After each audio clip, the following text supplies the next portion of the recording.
The scout ship Serene Dawn moved slowly through the empty space between stars. It was a beautiful vessel, long and smooth like a silver fish swimming through black water. The ship had been traveling for 300 cycles, mapping distant systems and looking for signs of new life. High Sensor Officer stood at the command platform, her 4 eyes watching the display screens around her. She was tall and thin, with pale blue skin and long fingers that moved gracefully over the controls. She had served the Galactic Concordance for over 200 cycles, and she had seen many strange things in the darkness between worlds. But today would be different. Today would change everything. The Serene Dawn was passing through an unremarkable star system on the outer edge of the galaxy. There were 8 planets circling a yellow sun, and none of them showed signs of advanced civilization. The 4th planet had some primitive radio signals coming from its surface, but that was not unusual. Many young species played with radio waves before they learned better ways to communicate. I was about to order the ship to move on when something appeared on the long-range sensors. It was a ship. She leaned forward, her 4 eyes narrowing. The ship was not in the Concordance database. It did not match any known design from any known species. It was sitting near the 4th planet, floating in the cold darkness of space. I pressed a button on her console. The ship's chief scientist, a male named, answered immediately. "Come to the command platform. We have found something interesting." Arrived within moments. He was shorter than I, with darker blue skin and only 3 functioning eyes. The 4th had been damaged in an accident long ago. He looked at the display screen and made a sound of surprise. "That ship is not in our records," he said. "It appears to be completely unknown." I nodded. "That is why I called you. I want a full scan of the vessel. We need to know who built it and where they come from." Moved to his station and began working. The Serene Dawn had the most advanced scanning technology in the Concordance fleet. It could analyze a ship from a great distance, reading everything from its power systems to the biological signatures of its crew. As the scan began, I studied the unknown ship more closely. It was ugly by standards. The hull was thick and heavy, made of dark metal plates that were bolted together in rough patterns. There were no elegant curves, no flowing lines. The ship looked like it had been built by creatures who expected to be attacked at any moment. There were weapons mounted on the hull, many weapons. I counted at least 12 large cannons and dozens of smaller turrets. The ship bristled with them like a creature covered in thorns. "This is a warship," she said quietly. Looked up from his console. "Yes, and a heavily armed one. I have never seen so many weapons on a vessel this size." I felt a small chill run through her body. The Galactic Concordance was a peaceful organization. Its members had not fought a major war in over 5,000 cycles. They had weapons, of course, but they used them only for defense against pirates and other criminals. This unknown ship was something different. It had been built for battle. The unknown vessel began to move. It turned slowly, bringing its weapons to face the Serene Dawn. I tensed, but she did not order her ship to retreat. They were peaceful, but they were not cowards. A signal came through the communication system. It was a simple radio transmission, crude and basic, but the translation software was able to decode it. "Unknown vessel. This is the USS Defiance of the United States Space Navy. Please identify yourself and state your intentions." I looked at United States Space Navy. I have never heard of such an organization. Check the database. There is no record of them. The species is also unknown. They call themselves humans. Humans? I repeated the word slowly. It felt strange on her tongue. She pressed the communication button and spoke clearly. "USS Defiance, this is the scout vessel Serene Dawn. We are members of the Galactic Concordance, a peaceful organization of spacefaring species. We mean you no harm. We are simply exploring this region of space." There was a long pause. Then the human voice returned. Galactic Concordance, we have never heard of you. Are you saying there are other species out here, other civilizations? I felt a moment of confusion. Did these humans not know about the galaxy beyond their own system? How could they have built such an advanced warship without knowing about the Concordance? Yes, she replied. There are many species in this galaxy. The Concordance has 47 member civilizations. We would be happy to share information with you.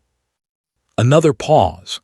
I could imagine the humans talking among themselves, trying to understand what was happening. She remembered her own species' first contact with the Concordance over 12,000 cycles ago. It had been a confusing and frightening time. Spoke quietly. Commander, the initial scan results are coming through. You need to see this. I walked to his station and looked at the display. The first data was about the ship's construction. It was made of iron and steel, common metals that the Concordance had stopped using for shipbuilding long ago. There were better materials available, stronger and lighter. But the amount of armor was surprising. The hull was nearly 3 meters thick in some places. The ship was built like a fortress. Why would they need so much armor? I asked. Shook his head. I do not know. Perhaps they face threats we are not aware of. The scan continued, probing deeper into the ship. I watched the data flow across the screen. The power systems were crude but powerful. The engines were loud and inefficient. Everything about the ship was rough and basic compared to Concordance technology. But there was something else, something in the weapon systems that made stop and stare. Commander, he said slowly, these weapons are not like anything I have ever seen. I looked at the data. She did not understand at first. Then she realized what she was seeing and her blood turned cold. The humans had brought weapons to the stars that the Concordance had banned thousands of cycles ago. Weapons designed not to disable or capture, but to destroy completely. What kind of species are these humans? She whispered. Did not answer. He was already running deeper scans, trying to learn more about the creatures aboard that dark and ugly ship. Neither of them knew that what they would discover next would shake the foundations of everything they believed about the universe. Lieutenant Commander Jake Harrison stood on the bridge of the USS Defiance, his hands clasped behind his back. He was a tall man with short brown hair and calm gray eyes. He had served in the Navy for 15 years, and he had seen many strange things during his time in space. But he had never seen anything like the ship floating before him now. The alien vessel was beautiful in a way that human ships were not. It was long and silver, with smooth curves that seemed to flow like water. There were no visible weapons, no armor plating, no rough edges. It looked like a work of art rather than a spacecraft. Jake turned to his executive officer, Commander Laura Mitchell. She was standing beside him, her arms crossed over her chest. She was a short woman with dark hair and sharp brown eyes that missed nothing. What do you think? Jake asked quietly. Laura shook her head. I think we just made first contact with an alien civilization, and I have no idea what to do next. Jake almost smiled. That made two of them. The bridge was quiet. Every officer was at their station, watching the alien ship on the main display. Lieutenant, the science officer, was working at his console, trying to analyze the strange energy readings coming from the vessel. Sir said they are scanning us. Jake nodded. He had expected that. If he had encountered an unknown ship in deep space, he would have done the same thing. Let them scan, he said. We have nothing to hide. Laura gave him a look. Nothing to hide. Jake, we are carrying enough weapons to destroy a small moon. If they see that, they might think we are a threat. Jake considered this. She had a point. The USS Defiance was one of the most heavily armed ships in the human fleet. It carried kinetic cannons, missile launchers, laser batteries, and nuclear warheads. It was built to fight and win against any enemy. But it was also built to explore. The human race had only recently developed faster-than-light travel, and they were eager to see what lay beyond their own solar system. The Defiance had been sent to map nearby star systems and look for signs of intelligent life. They had found it.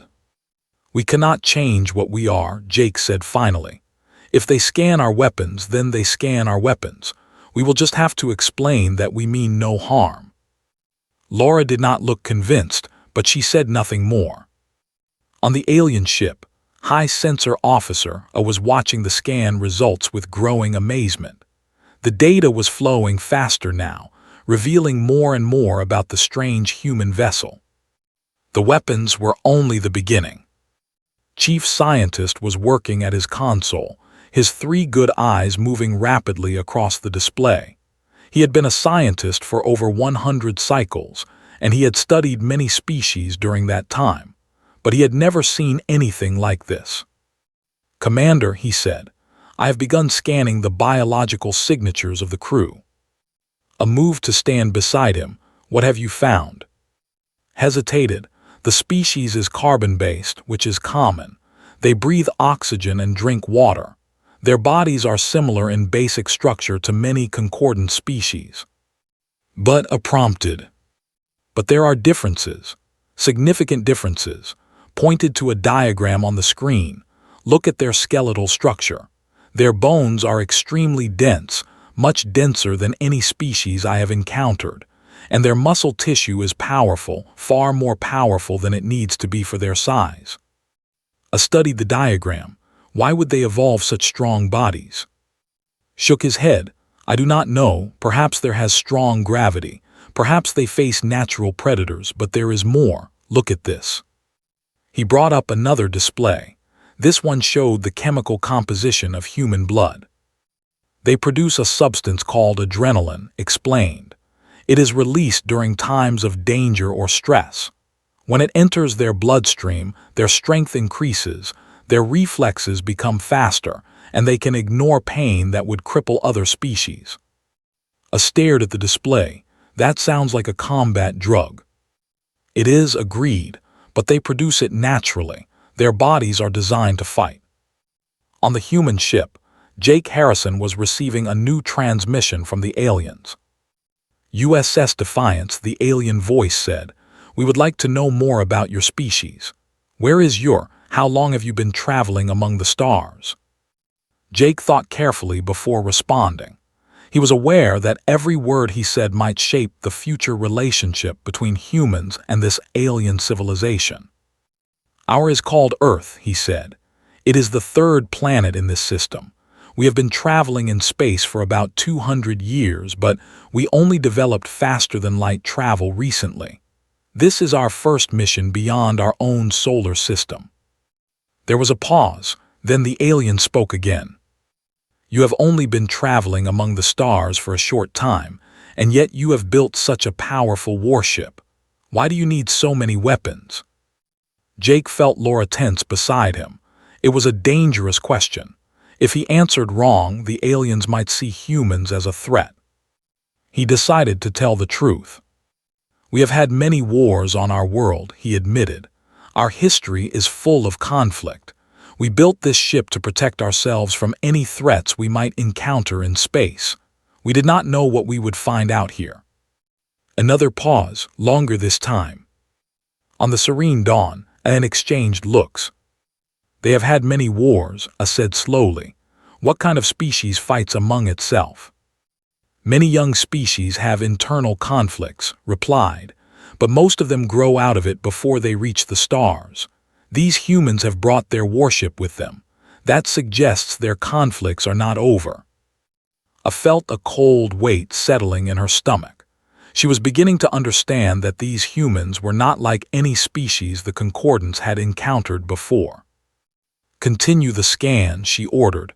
"I want to know everything about them."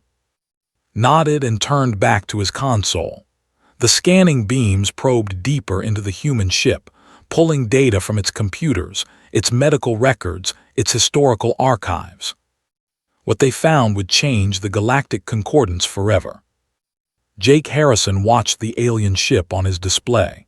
He could not shake the feeling that something important was happening, something that would affect not just his crew, but the entire human race. Commander Mitchell stepped closer to him. "What do you think they are doing over there?" she asked. Jake shook his head. "I do not know, but I have a feeling they are learning a lot about us." He was right. The aliens were learning things about humanity that would shake them to their core. They were learning about a species that had survived ice ages and plagues, that had fought countless wars and kept going, that had split the atom and walked on other worlds. They were learning about a species that refused to die. And that knowledge would terrify them. The scan was complete. High Sensor Officer stood in the center of the command platform, surrounded by holographic displays.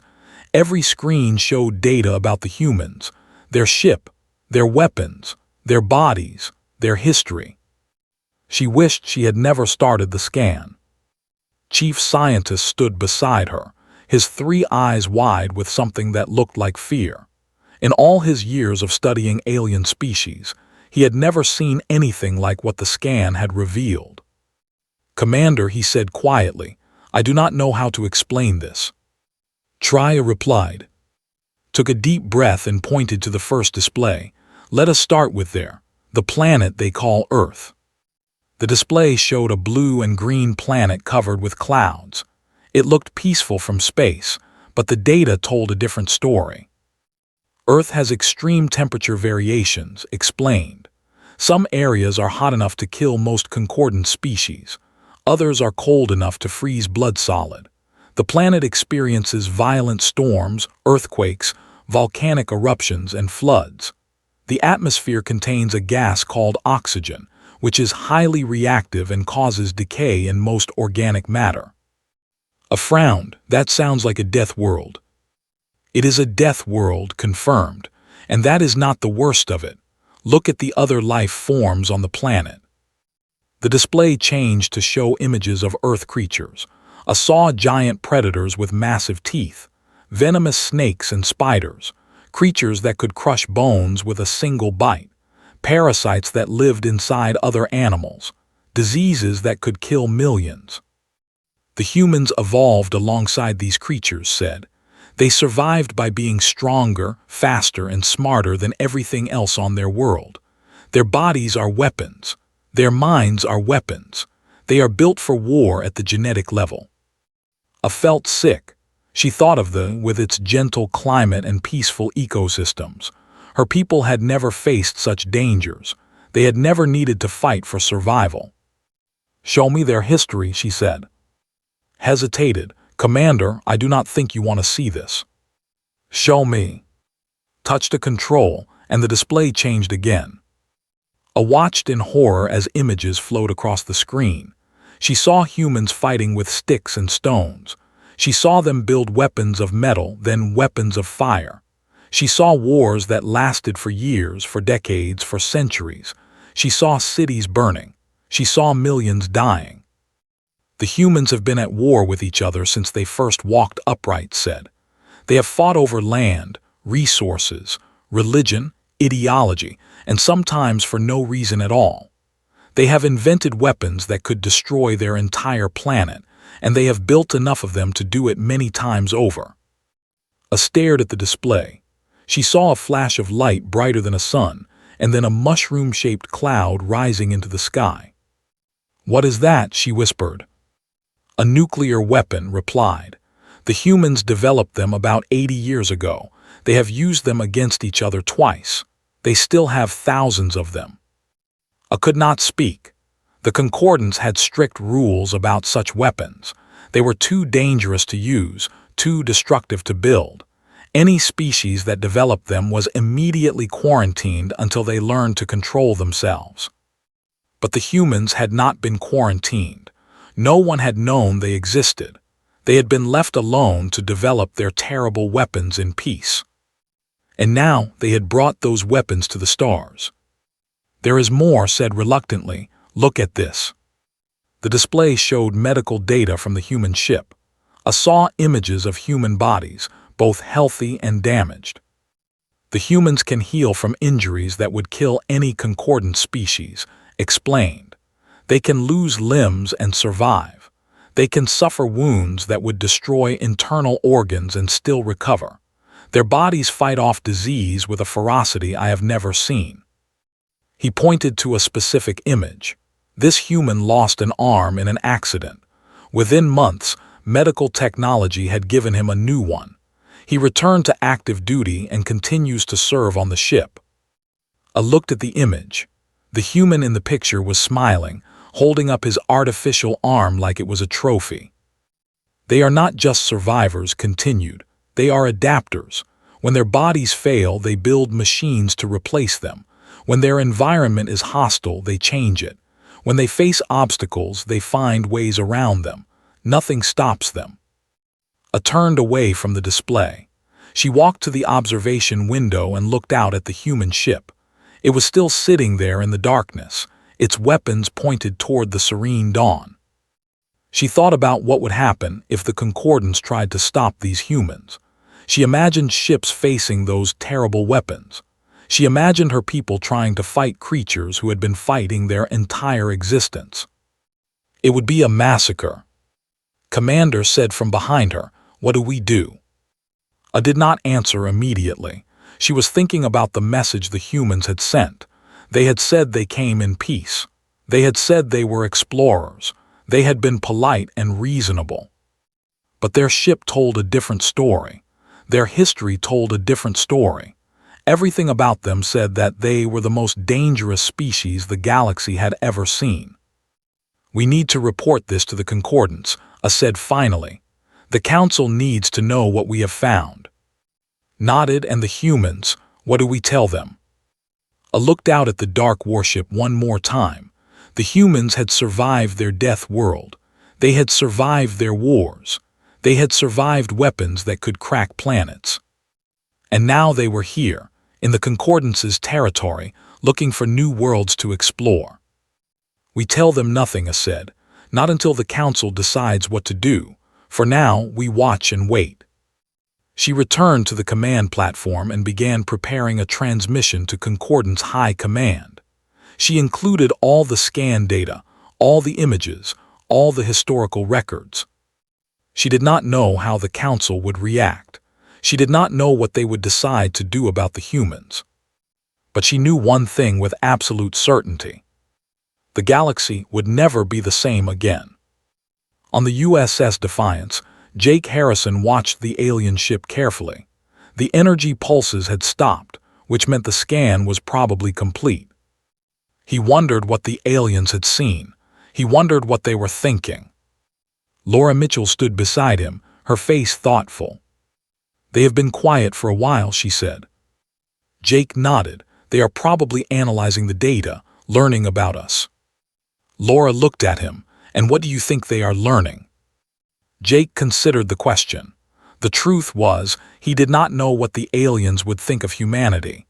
He knew human history as well as anyone. He knew about the wars, the destruction, the terrible weapons. But he also knew about the other things. The art and music, the love and friendship, the courage and sacrifice, the never-ending drive to explore, to learn, to grow. He hoped the aliens would see all of it, not just the darkness. "I think they are learning that we are complicated," he said finally, "just like every other intelligent species probably is." Laura smiled slightly. "That is a very diplomatic answer." Jake shrugged. "I am trying to make a good impression." He turned back to the main display and watched the alien ship. Whatever happened next, he was ready. Humanity had come to the stars, and they were not going away. The message from the serene dawn arrived at Concordance High Command like a thunderbolt.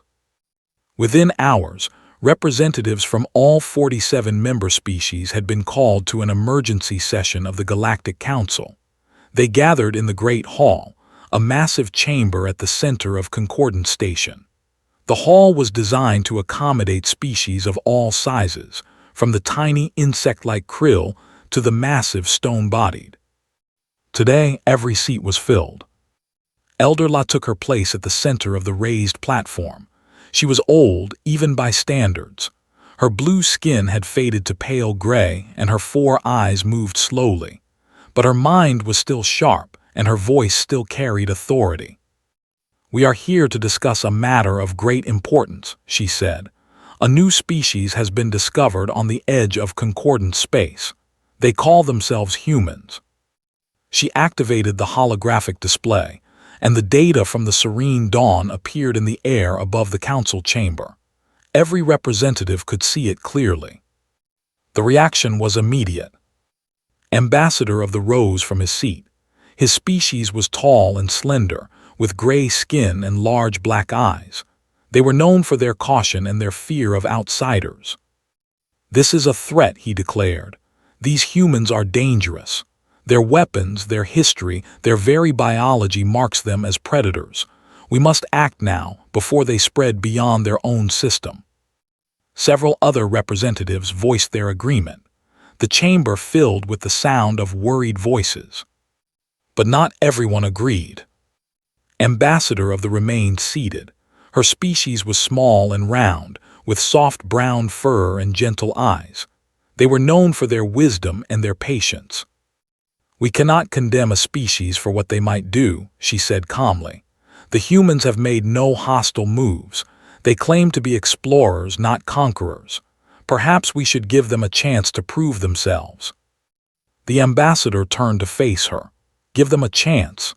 Did you see the data? They have nuclear weapons. They have kinetic cannons. They have a history of violence that stretches back thousands of years.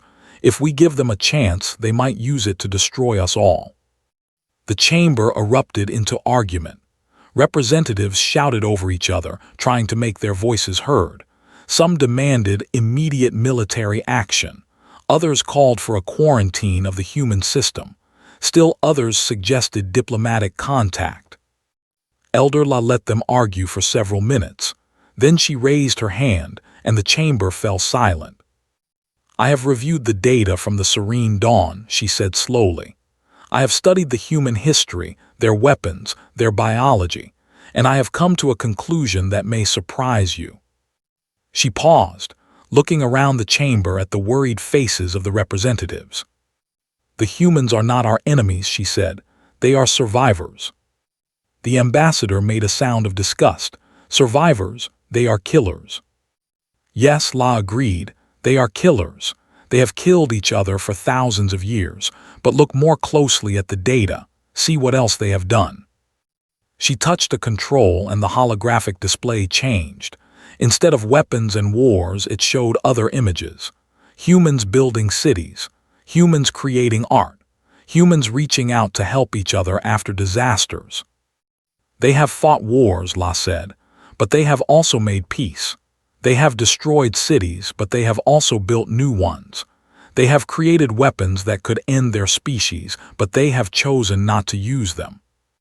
She looked at the ambassador directly. "That is not the behavior of mindless killers. That is the behavior of a species that is struggling to become better than it was." Ambassador nodded slowly. "The elder is right. The humans are violent, yes, but they are also capable of growth. If we approach them with hostility, we may create the enemy we fear. If we approach them with friendship, we may find allies." The ambassador was not convinced. "And if we are wrong, what if we offer friendship and they respond with war?" La smiled slightly. "Then we will fight. The Concordance is not helpless. We have our own weapons, our own ships, our own soldiers. If the humans attack us, we will defend ourselves." "But I do not believe they will attack. I believe they are looking for the same thing we were looking for when we first reached the stars. Connection, understanding, a place in the larger universe." She stood up, her old body straightening with an effort. "I propose that we send a message to the humans," she said. "A message of welcome. We will invite them to Concordance Station for diplomatic talks. We will learn about them, and we will let them learn about us. And then, when we know each other better, we will decide what kind of relationship we will have."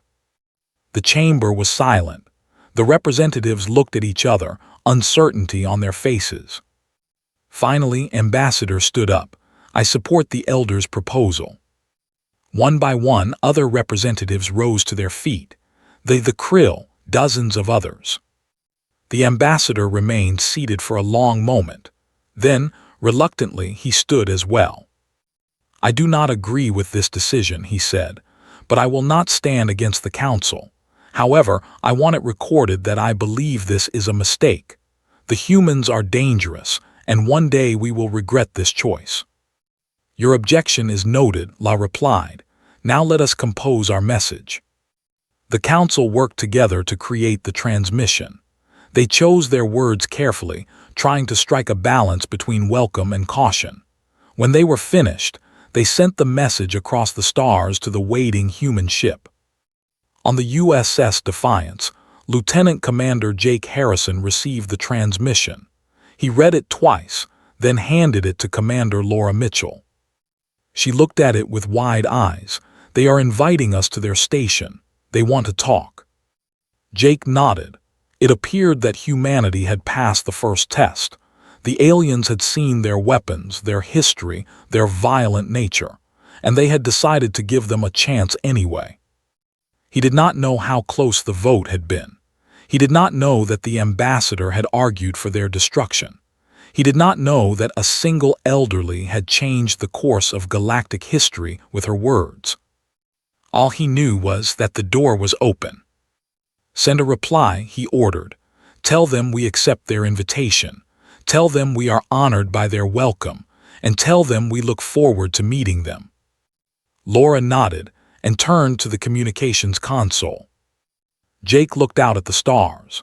Somewhere out there, on a station he had never seen, representatives of 47 alien species were waiting to meet humanity. He thought about all the things they might talk about: science, culture, history, philosophy. The possibilities were endless. He also thought about the challenges ahead. Humans would have to prove that they were worthy of the trust the Concordance was placing in them. They would have to show that they could be peaceful, that they could be reasonable, that they could control the violent nature that had defined so much of their history. It would not be easy, but nothing worth doing ever was. Jake straightened his uniform and prepared for the journey ahead. Humanity was about to take its place among the stars, and he intended to make sure they did it right. The USS Defiance jumped through hyperspace, following the coordinates the Concordance had provided. Lieutenant Commander Jake Harrison stood on the bridge, watching the swirling colors of faster-than-light travel through the main display. Commander Laura Mitchell stood beside him, her arms crossed. "How long until we arrive?" she asked. Lieutenant checked his console. "Approximately 6 hours, Commander." Jake nodded. He had used the travel time to prepare his crew for what lay ahead. They had reviewed everything they knew about the Concordance. They had practiced diplomatic protocols. They had discussed how to present humanity in the best possible light. But nothing could truly prepare them for what they were about to see. When the Defiance dropped out of hyperspace, the bridge fell silent. Concordance Station hung in the void like a jewel. It was massive, larger than any structure humans had ever built.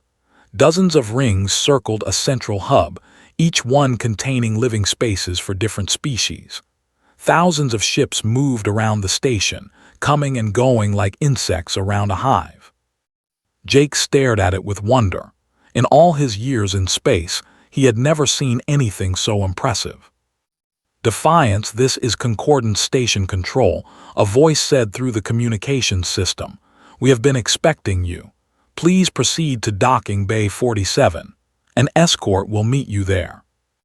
Jake acknowledged the message and ordered the helmsman to proceed.